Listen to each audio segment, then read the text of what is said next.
Hey guys, welcome to the Field of 68 YouTube channel. If you like what you see here, hit that subscribe button and you'll get more college basketball content just like this.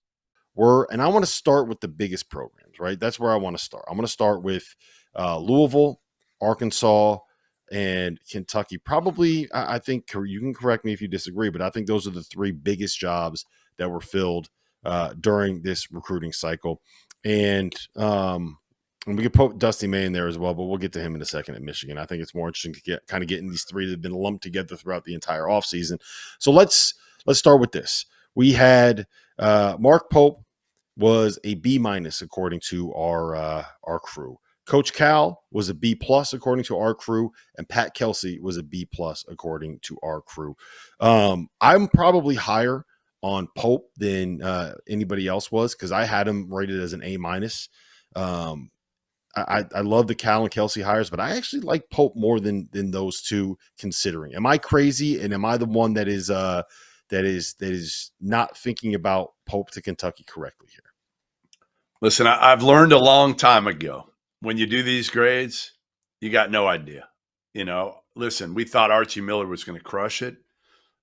Most people at Indiana thought Chris Mack was going to crush it at Louisville.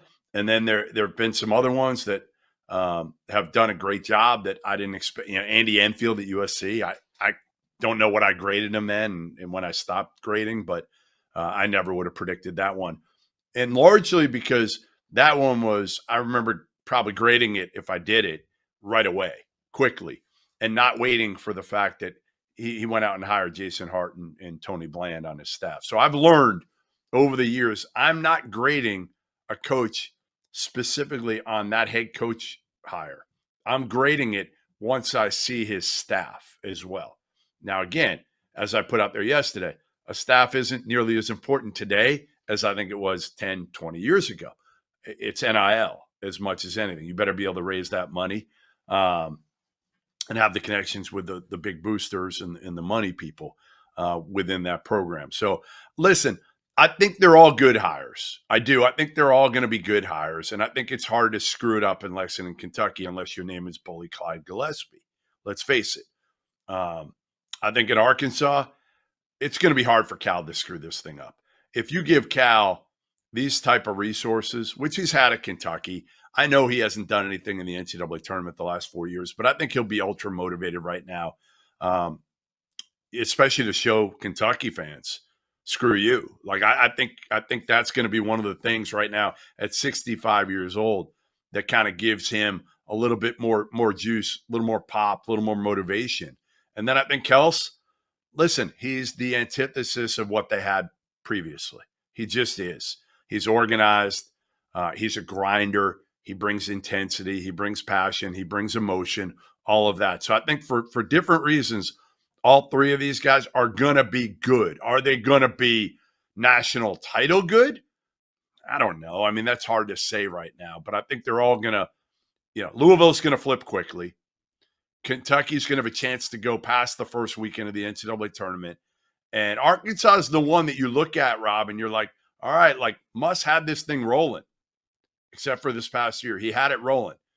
Can Cal's got higher expectations than those other guys because if he goes to, Sweet 16s a couple years in a row with a huge bankroll, is that going to be enough for a fan base that just saw Elite Eights from Eric Musselman?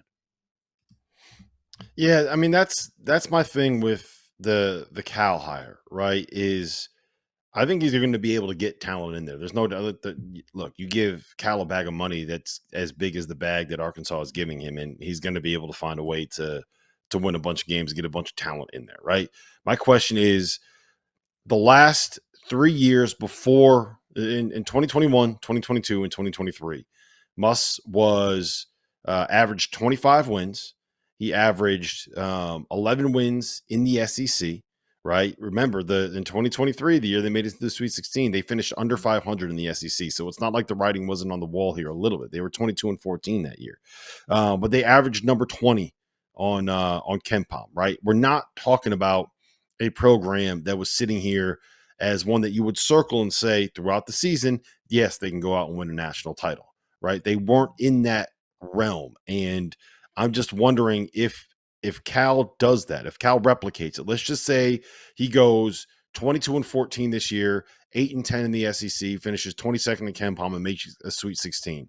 Will that be enough for Arkansas fans to be happy? And I think he'll probably be better than that. And my biggest concern with him isn't being able to get the talent in. My biggest concern is whether or not he's going to find a way to make that talent play at a level that is modern basketball. I love the Kelsey hire for all the reasons that you mentioned, and he's going to flip it quick. And I just think giving Kentucky fans one of their own and a guy with like a relentless level of positivity. I'm not going to sit here and pretend I know Mark Pope as well as you do, Goodman, but every time that I've spoken with him, it's been, the energy has been there.